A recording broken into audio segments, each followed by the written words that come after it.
Subscribe करें मेरे channel को और साथ ही बेल आइकन को दबाना बिल्कुल ना भूलें ताकि आपको हर वीडियो का अपडेट मिल सके। छोटी सी हुकूमत है, क्या हैसियत उस हुकूमत है?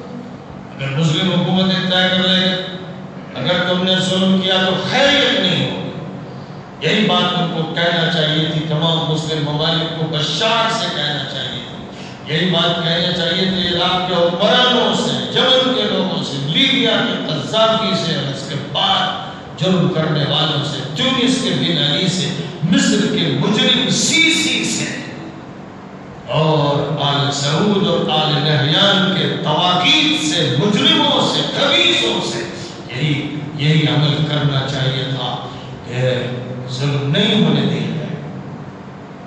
ये हुक्म है अल्लाह का कुरान।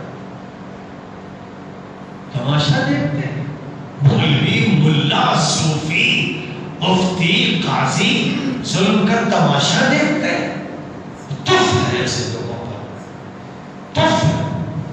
इनका इल्म इन पर हुज्जत है जो कल क़यामत में इनका गिरबान पकड़ेगा कि वो मुजरिमों तुम जुल्म के तमाशे देखते रहे, उन्हें ज़बान भी नहीं खोली।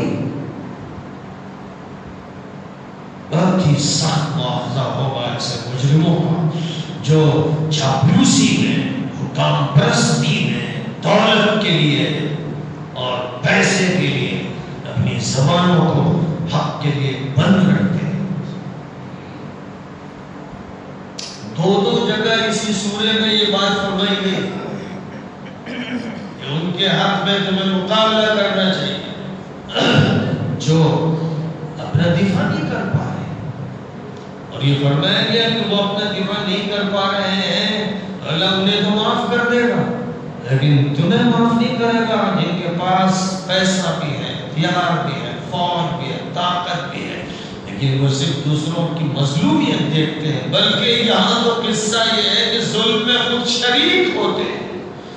फिलिस्तीनियों पर जुल्म में मिस्री हुकूमत शरीक है, उर्दूनी हुकूमत शरीक है, सऊदी हुकूमत शरीक है, इमाराती हुकूमत शरीक है, और कितने कितने मुजरिम है जो शरीक है।